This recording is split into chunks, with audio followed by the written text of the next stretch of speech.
already. That obviously takes a little bit longer to go on YouTube, Facebook. So we're just waiting for Facebook to kick in. Have you got enough time to shave? No, I haven't. It hides my double chins. Right, I think we're live on Facebook as well, although it's done what it did last time and frozen. So that's really inconvenient. But we'll presume it's going through and we won't rely on Alan Boyle to let us know. I haven't got my phone. I haven't got my phone either, actually. So anyway, we're talking about our relationship in this one, aren't we? We're talking about how we met and what it was like when... Why are you hogging the mic? I've just realised this is all about hogging. You. This is a shared mic. How comes that mic moved over to your side? You become so edgy. This is unbelievable. You want to end this relationship, you give me the mic. Bloody hell, woman. People want to hear me. It's all about Keep me. Going. I've lost my train of thought now. You were talking about the sparkle and yeah, when we met, there was a lot of sparkle, wasn't there? There was a lot of chemistry. It was quite a passionate relationship, wasn't it? And then we kind of moved in together, worked together, living together. I wouldn't say killed the relationship, but nearly killed the relationship because it was stressful. So we want to talk about how we went through that journey of having all of that passion and excitement to nearly splitting up, to getting back on track. What we learned. 3 breakups, 4. Well, I think you kept breaking up with me. Yeah, then you got needy and you were like, I'm getting out the olive tree for you. Take it or leave it. I loved you too much. So, I obviously loved you more than you loved me because I couldn't break up with you. No, you were just too needy. I just couldn't be bothered. I didn't have anywhere else to go, did I? This is not going the way I thought it was going to go. Not? Yeah, no. You thought it was going to be another episode where you just put me down a lot, didn't you? Yeah, I know. Okay.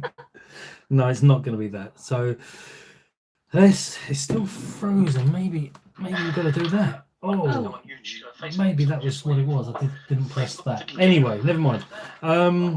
We need to now mute this, don't we? Because let's just that will cause a little bit of havoc. Yeah. We're learning. We're getting there, and we're doing it we're making it up as we go along. A bit like a relationship, really. When we first started, we made it up as we went along. We just didn't know what to do, where to go. We both come out of relationships, and it was all new and interesting. And how did you see it when we first got together? Can be honest. Oh gosh, how honest do you want me to be?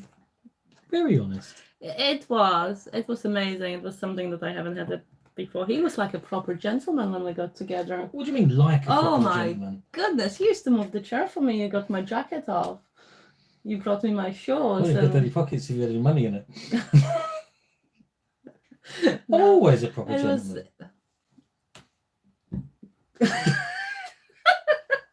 Come on. It was lovely. It was really nice.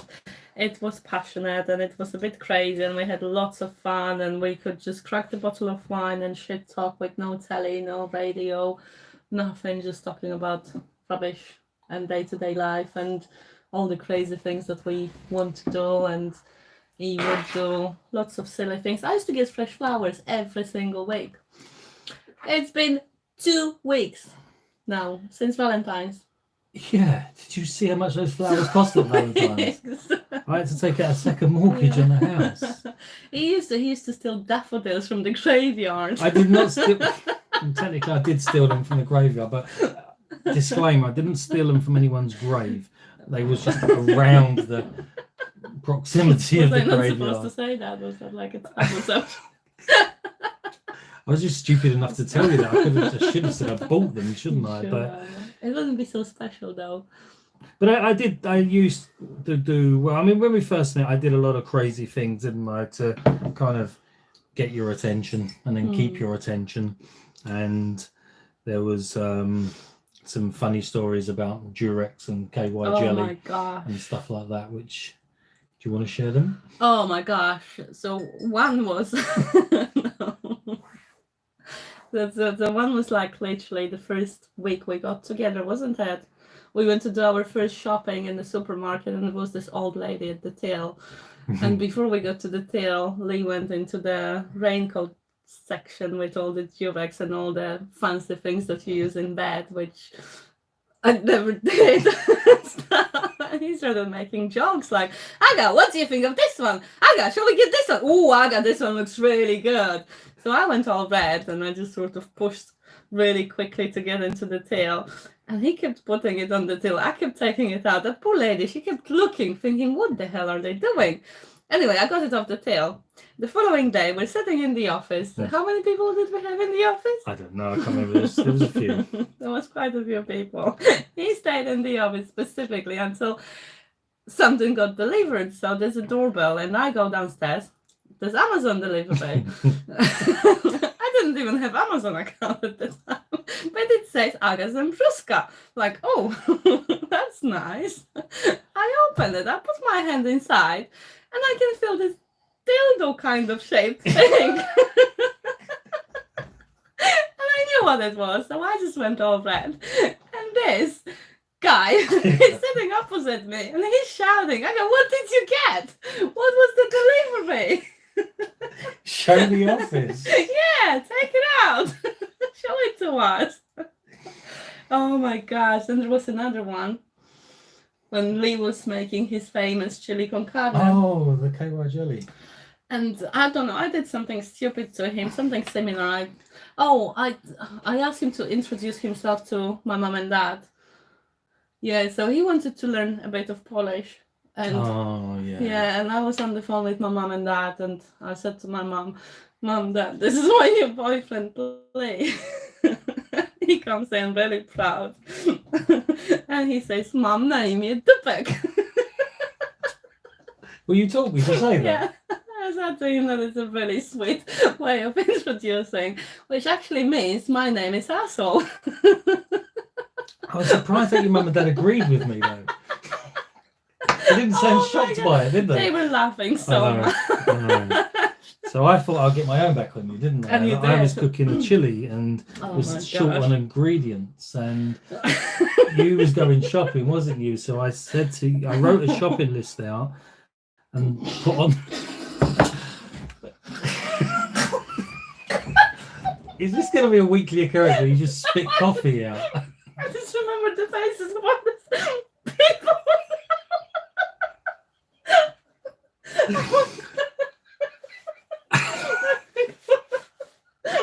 Are you okay?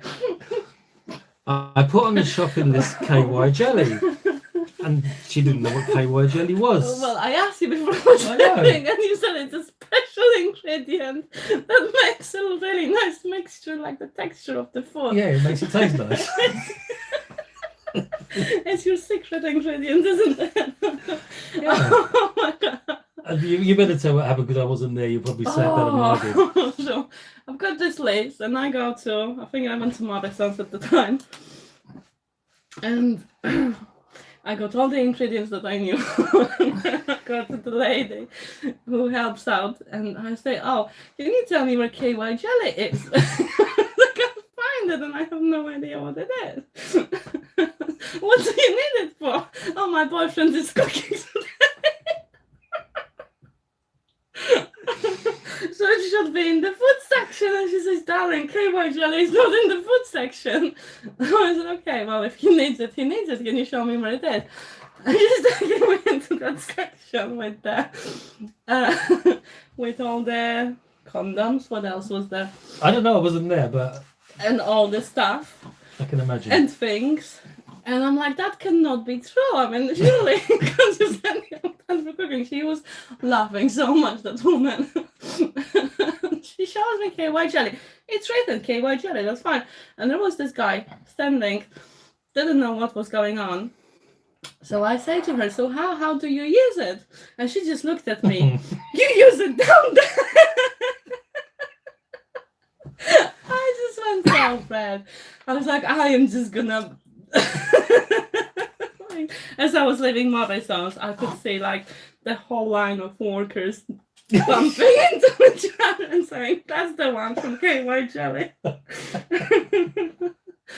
Oh, that was funny. It was funny. I enjoyed it. I got my own back, and kind of did a lot of stuff like that. You I'm did, sure we've yeah. got more stories we could tell, but you know, it didn't last. I wouldn't say it didn't last for a long time, because it did. You know, It died down a we was little like bit. that for a long time. But I think what happens a lot of times in life is life takes over, doesn't it? You know, and kids and problems and business and all the things that happen to everyday people kick in, and it's hard to maintain that sparkle and that effervescence and that fun constantly, especially when you don't know how to. And it took us a long time to work out how to get it back when we lost it, didn't we? And we did lose it, didn't we? Oh, we did, yeah. Mm. It was sort of going down gradually, and I used to have a go at you that things are different and life is becoming a bit boring and we need to do something. And then you were in your little bubble of being passionate about the new project and stuff. And then you would make a few changes and we would make plans, but there was too much going on to stick to them plans. Like we were talking about going out on dates and doing things together and spending quality time, but there was always something on the way. But why do you think that happens? Why do you think you have all that passion, energy, and fun, and then, I mean, we had it when we wasn't living together. Obviously, from day one, we didn't move in together reasonably quickly, didn't we? But why do you think when couples move in, it kind of goes? I think when we moved in together, you became really cocky and you were like, yep, I've got her now, I don't need to try anymore. Do you think so?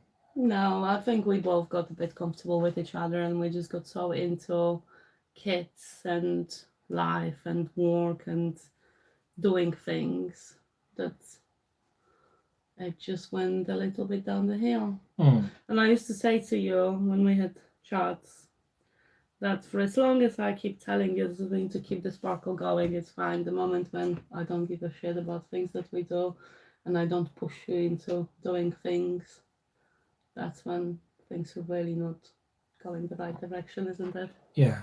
And we did get to that stage where it wasn't going in the right direction, and we kind of questioned, is this what we both want? Didn't yeah, I mean, if you don't mind me saying, when was that hitting the rock bottom moment? When you decided to propose and it was such a big thing and we were both a little bit sick and things were going down the hill a bit towards that time when we just had so much going on and you were doing this, I was doing that. Yeah, well, we were supposed to get engaged in Poland, wasn't we? And then we couldn't travel because of restrictions. And then I kind of tried to plan something that didn't really work, did it? And I was sick as well. I shouldn't have done it, but me being me, because I committed to doing it and other people knew about it, I went through with it. Well, just to give you a sense of how bad it was, a guy who can steal daffodils from the graveyard here proposes by sitting me at the kitchen table in the kitchen, shows me a little slides with some pictures from the past of us together, and at the end the bloke is on the knees in front of some random woman saying, will you marry me in Polish? And because we were supposed to get married anyway, I just said yes. But then at the end, he just presses the button and there's lots of people that we know looking at us and like, yay, that's amazing, that's amazing. And I nearly had a panic attack because I hate being put on the spot. And I just burst into tears. I was like, after all this time, if you don't know that I don't like to be put in the spotlight and you just did all the things that I hate the most. Yeah, it wasn't my finest moment. Things are like rubbish. In my defense, I think I got so carried away with your mum and dad being there and your family being there, and I knew it was a big thing for you and your family. I never wanted anybody to be there when we do. Well, I kind of thought you did. So I misread that one. I wanted to involve them in some way, and the only way I could think about it was technology. Yeah. Yeah, so I guess at that particular time, although technically I think we was engaged, it wasn't our biggest moment together, was it? No, I think that was the moment that nearly broke us and just separated us. And I think I got the courage to talk to you when we felt a bit better. We went for a walk, and I was at the point it's make or break time. And I said to you, I'm going to say something. You're not going to like it, but I'm going to say it anyway. Yeah, I was used to that anyway. No, that was different. You actually stayed quiet and you listened. That's not like me. No, it wasn't like you. No, No, not at the time. It wasn't like me. No. You didn't interrupt once. And I think I'm a big believer that communication solves every problem. So I could just keep everything inside and be disappointed and stuff, but I told you exactly how I felt. I told you exactly how disappointed I was and how much you messed up.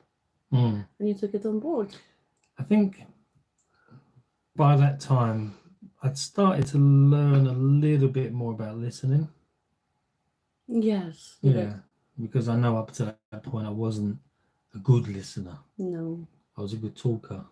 But also, I did say to you, I'm going to talk to you and I don't want you to interrupt. And I just did not let you talk at that particular moment until I finished.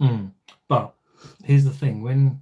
If we'd have had that conversation a year before, I would have constantly butted in to get my point of view over. Yeah. And you would have as well.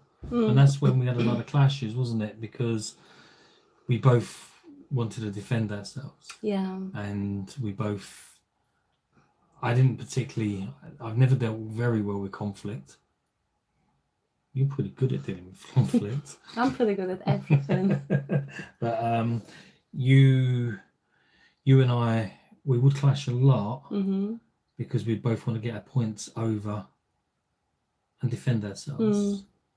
And I think it was when we started to actually listen to each other, that's when we really learned, wasn't it? How did we work that out? I started studying coaching, and when it comes to coaching, everything is about listening. You've got 2 ears, you've got one mouth, you shut your mouth and you talk until it's time to talk. And we had a few heated conversations leading to it when it was like you felt it was okay for you to interrupt me, but it wasn't okay for me to interrupt you. Yeah. And you would jump into my sentence and just carry on. But when I cut you off, you'd be like, hold on a second, let me speak. And I was like, oh, so it was okay for you to interrupt me like 10 seconds ago. And you were like, okay, fine, fair point. But I did a lot of work on listening and being present and having that ability to concentrate and let the other person speak. Yeah, I remember now, because then you started to coach me, didn't you? I did. Yeah. And that was probably the start of me learning how to listen a bit. And that, I wouldn't say that was the thing that saved our relationship. It certainly helped. I think the communication, the fact that we talked about it and we didn't blame each other and we didn't put one person being responsible for everything. We just admitted that it was on both of us. Yeah. So we had open and honest conversations. We listened to each other. We learned about each other. I learned that you wasn't happy, whereas before I just presumed you was happy because everything was okay. We had a nice house, we had nice cars, we had money, we had nice clothes, we always had food. I couldn't see that we needed any more, but I'd forgotten about all the crazy stuff that we did. Fun stuff. Yeah. We forgot to have fun, didn't we? Yeah, we did. We just got so thrown into everyday's life and kids. I think we would just save all the energy we had for the kids to be over. And then it was Monday and we had to go back into work and get all the other stuff done. I think that's the thing, isn't it? We're quite, you and I like to give, don't we? We're givers. And we like to make sure other people benefit.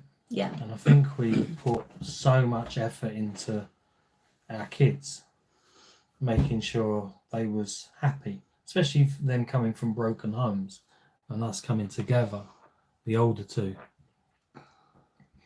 we would go crazy on Oh them. gosh. We just tried to do so much. And that's the thing, actually, when you think back on it and you analyse it, we went crazy on each other. Mm. And then we got together, we went crazy on our kids because we didn't want them to feel, we wanted them to accept the relationship, didn't we? Yeah. We wanted them to accept where they was in their life and where we was. And I think we did forget to go crazy on each other, and we just had fun when the kids are there. Yeah, we had a lot of blending problems as well, didn't we? And that took a lot of our Excuse me. time and energy and stuff. Yeah, because there's outside influences, there's other people that Yep. maybe not be happy for us who cause problems. Yep. And it escalates, and then we overcompensated by throwing even more at our kids and giving them even more, buying them even more. And it wasn't really what they wanted, it wasn't what we wanted. But then we learned that at the later stage, didn't we? Yeah, we did. And I think your coaching experience really highlighted that, didn't it? Because when you started learning about that, and we started learning about listening to each other and actually thinking about what we're doing and trying to understand what everybody in this relationship wants and needs, that's when we made the changes. Yep. So what did we change? We took control. We did. We gave too much freedom to the kids, and it just got ridiculous. And we were basically bossed around by a 10-year-old and a 6-year-old at the time. It's to the point that when I got pregnant with the first baby we had, you were told, "How dare you having a baby without asking me for the permission?" Wasn't it? Yeah. Yeah. I felt really bad. You did. And then when we lost it, I heard you apologizing to a 10-year-old that I think Elizabeth thought that the baby was still there. Yeah, she did. Yeah. And you were explaining yourself to Annabelle. No, I promise you, Annabelle, there's no baby. It's gone, sort of thing. But once again, you're making that mistake of trying to make everybody else feel happy. And then when we try to make everyone feel happy, invariably we make ourselves feel sad. Yeah. And there was just that one moment when we just said enough is enough. We either stick together to make things better, or we're just gonna sink. Yeah. And we did make it better. We did, didn't we? We turned it around, and I think, I don't think we'd have finished the article, are we? We've still got a way to go, and we'll still keep pushing to get better and better every day, because we do that with everything. But if you look at where we are now to compare to where we was when we lost the baby, it's huge, isn't it? Huge difference. And, well, I couldn't be happier. I'm sure there's things that we want to do that we're not quite able to do yet. But we're getting there, aren't we? Yeah. So what was apart from the listening, what do you think was the biggest lesson we can give to people about turning around a relationship that maybe has gone a little bit sour? I think everything starts with the communication. Talk about the problems, talk about challenges, talk about solutions, and decide whether or not you want to make things better. We agreed that we do want to make things better. We do want to try, and that's exactly what we did. You have to, I kind of guess, have that agreement. It has to be something both parties agree on. Yeah. And you have to make a plan. And you have to stick to that plan, or as much as possible. Yep. And you have to do it together. Yeah, I'm a massive fan of clarity, and I think unless you know what you want, you never get it. So I think with us, we talked about what the perfect relationship would look like, and we've got that vision of what we want it to be like, and we agreed that we both wanted equally, and we made a plan on how to do it. I mean, we used to write a list of how many things did we have. Oh yeah, that was funny. Lee was saying in the lockdown times, it was like when I had to go at him for not doing fun things and just being a really boring, miserable couple who just sits in front of the telly and listens to all sorts of things on the telly. He was like, "Oh, but we cannot do anything. There's a lockdown. We can't go bowling. We can't go to the cinema." I was like, "WTF, Lee? When do we ever go bowling? When do we ever go to the cinema?" And we sat down and we made a list of nearly 50 things that we can do that are fun, that enable us to spend time together, and that we can do in the lockdown. So, excluding going to restaurants, excluding going to places, going bowling, going to the cinema. And then we committed that we're going to be doing them things. And we've done quite a lot, haven't we? That 50 list works in so many ways, though, doesn't it? We don't just use that in our relationship. We use that in our business as well, don't we? And even property. When we was buying property, we was buying a property when we were short of money, and we made a list of 50 ways to come up with the money, and it worked, didn't it? Oh gosh, yeah. We find that the first, was it the 10? The 10 is the ones that comes through. They come straight away, the easy fix, yeah. So when it comes to money, I'm just gonna go and borrow some money from the family. I'm gonna get the credit card. I'm gonna get the loan. When it comes up to 35, that's when you exhaust all the options that are quite common. But after the 35, your brain really gets into the drive of coming up with creative ideas, and that's exactly what happened with us. Yeah. And we, from 35 to 50, we was coming up with some crazy ideas, weren't we? And it was like, do you know what? We've solved this because we can get 10 from there, 5 from there. Yeah. Boom, boom, boom, boom, boom. We've got the money. Yeah. I think what was amazing, like the discovery in there was like, we were so focused on the bulk amount of money that we needed, but we actually looked at point number 37, 41 and whatever, and the 3 of them, we can do that, we can do that, we can do that, and that will give us what we need. And that's exactly what we did. And that was the mistake I think we was making initially. We was just thinking that the bulk, the lump sum, we need to get this amount of money, and it was like, oh my days, how are we going to do this? But when we broke it down, it was dun dun dun dun dun. And actually, we was oversubscribed because I had a couple of good pals that I even approached, and they said, "Yeah, I'll give you the money." And we didn't have to. We didn't even have to use it, did we? In the end, we solved it without using that, which was great. And we didn't have to use our crypto investments. No, sell anything. No, it was all from that list, and we used that list with a relationship as well. And it was again, listing down things that we can do, and when you get to the later stages of that list, you become, or you're forced, aren't you? You're forced to become really creative. Yeah. You can't pull it out your hat, can you? Like 1 and 2 and 3. You know what to write down. Don't you? We do this, we do that, we go to a meal, blah, blah, blah, blah. But the only rule doing that exercise is that you need to reach point number 50. You cannot stop halfway through. You cannot stop after, I don't know, you get to point 15 because you've got so much. You need to go all the way. You can't stop. You have to get to 50. And it forces you to be really creative, doesn't it? And you find it might not be the 50th one that's the answer. You might have had it at 30. You might have even had it at 20. I don't know. But you will come up with some really great ideas of what to do. And it might not be, well, it won't just be one. There'll be several in there. Yeah. And we did that. Can you remember the ideas? I'm struggling. I can't think off the top of my head. We just did so much. We bought some board games. We were doing board games. We bought intimacy cards. Oh, they were amazing. They was really good, wasn't they? Yeah, they were really good. We learned so much about each other. That big box that we got in there, we made that into memory box. You came up with the idea of doing like the traditional day.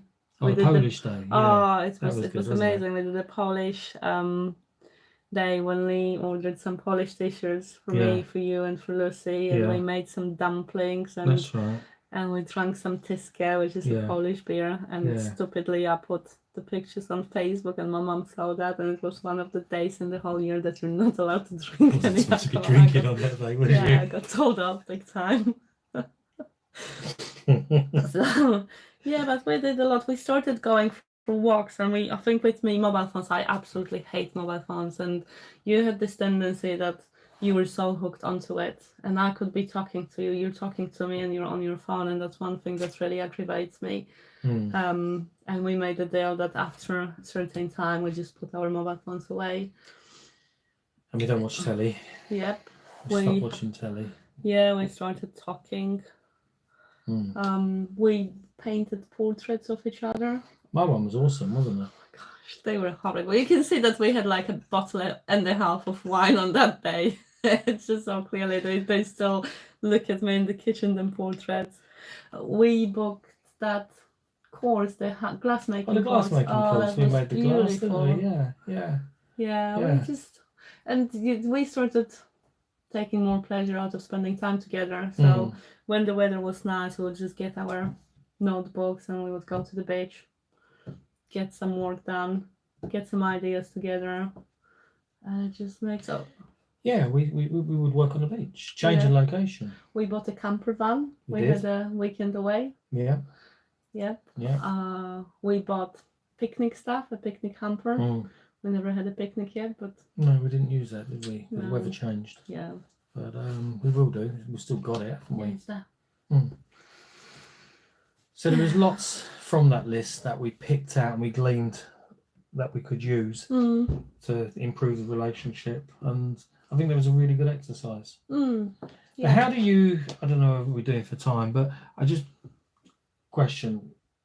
We picked out a lot of stuff and we did a lot of stuff, but even after that, things still kind of sometimes dip down, don't they? Yep. Now, before they would dip down and they would get to a place, then dip down and get to rock bottom, and it would kick off.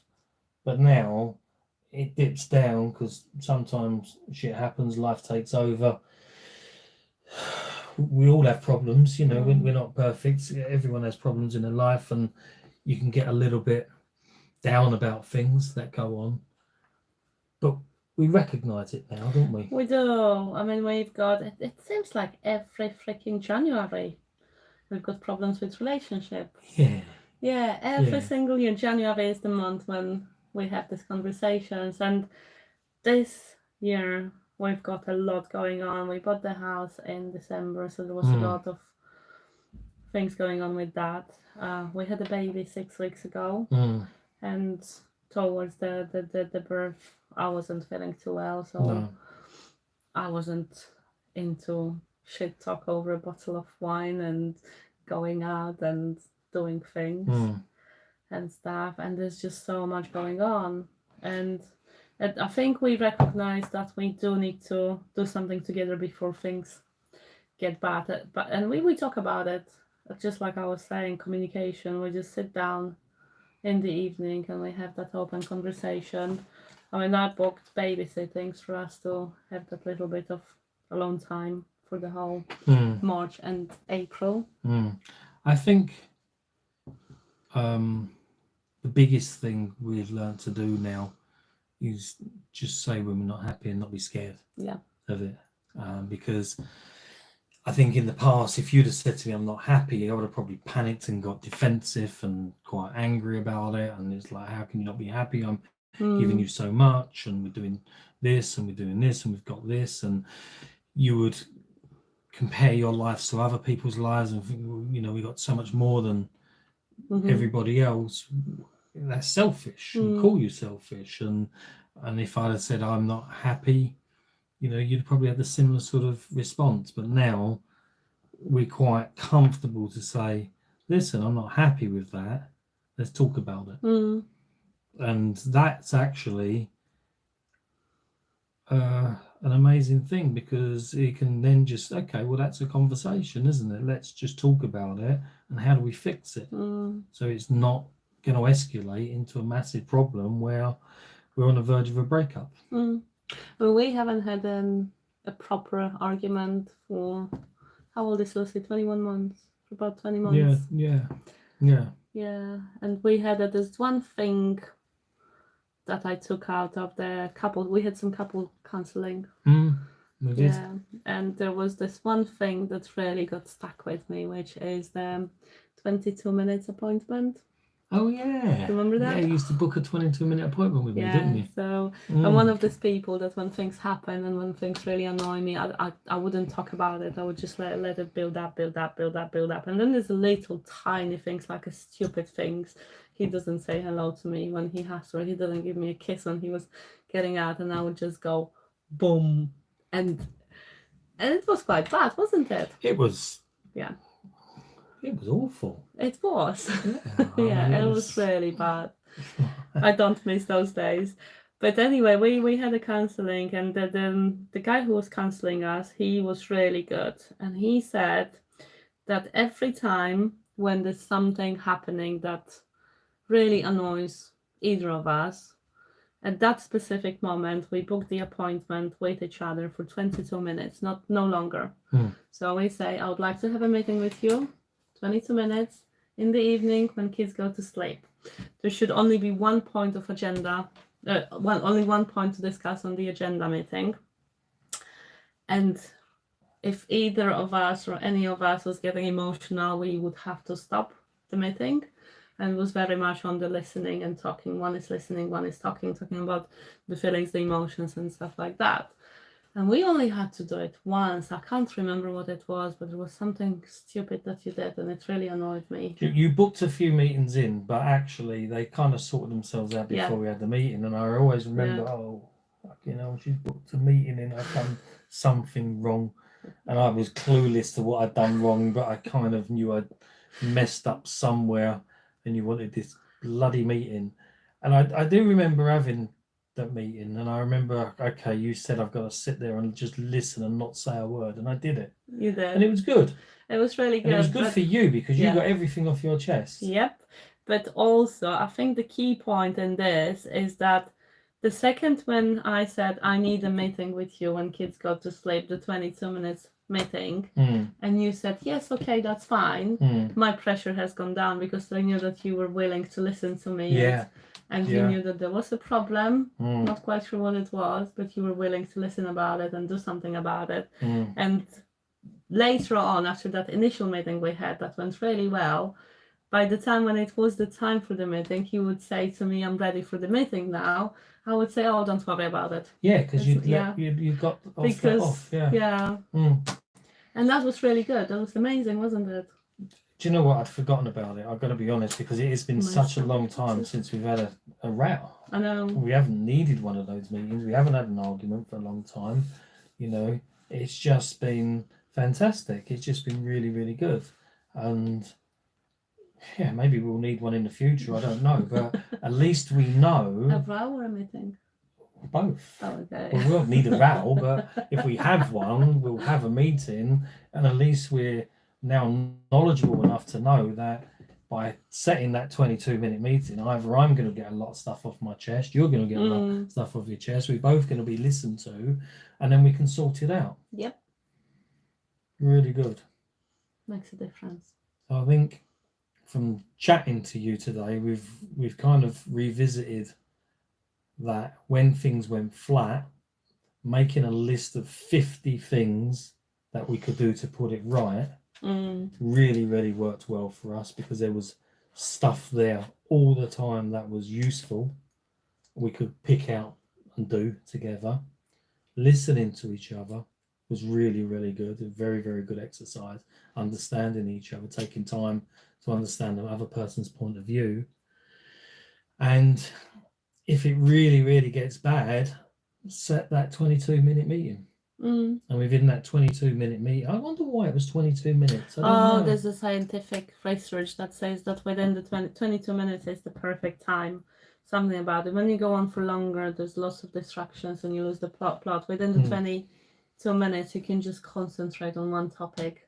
Yeah. And very often it can be quicker than the 22 minutes. And I guess it sets a deadline, isn't it? I've got to get everything off my chest within that time. It can be a danger of you just go on and on and on and on. The other person thinks, hang on a minute, this is an attack, and gets a bit fed up with it. So yeah, that makes sense. But set a 22-minute meeting with your partner and just have one talk and one listen. Yep. That was very, very good. And that 50 ideas lesson. You can do that in business. You can do it for anything you want to achieve in life. It's just amazing. We do it all the time, don't we? If okay, we want to do something, pen and paper, 50 ideas. Yep. How are we going to do that? And there's always something, isn't there? Always. I've enjoyed this one. Good. I think So we're going to make a new list of 50 things. Maybe 50 things we can do with this podcast and how we can improve it. I was thinking about bringing the sparkle back. Oh, that's already there. What are you talking about? I'll tell you what, I've got a really good idea of bringing the sparkle back. Go and get some daffodils. No, I was going to buy some Mr. Muscle. Why would you buy me some Mr. Muscle? It puts the sparkle back, doesn't it, when you clean in the kitchen? No, that's the polish. And the polish. Yeah, I know not about these things. I'll go and buy you some Polish. There's another thing when I used to go to the supermarket and ask for the Polish section because you wanted Polish food, and they'd take you to where the Mr. Muscle was, wouldn't they? Yeah. Show you the cleaning products. I know, and when I say curry sauce, nobody ever understands me, especially in McDonald's. You can never get yourself understood when you say curry sauce, can you? Say it again. Curry. Carry on. Carry on. Yeah, so anyway, that's it. Episode 2. I hope that was useful to people. There's a little bit of insight into our relationship and what we did to put the sparkle back and get back on track when things went a little bit sour. Yeah. And we've learned. And they're not going to ever go sour again, are they? If we make that list. If we make that list. No, I should say when we make that list. We don't operate on the ifs. No, when we make that list. So, right, we're off now. We're going to make our list and we'll see you on Tuesday. Gosh. Yeah, nearly. Bye. Bye.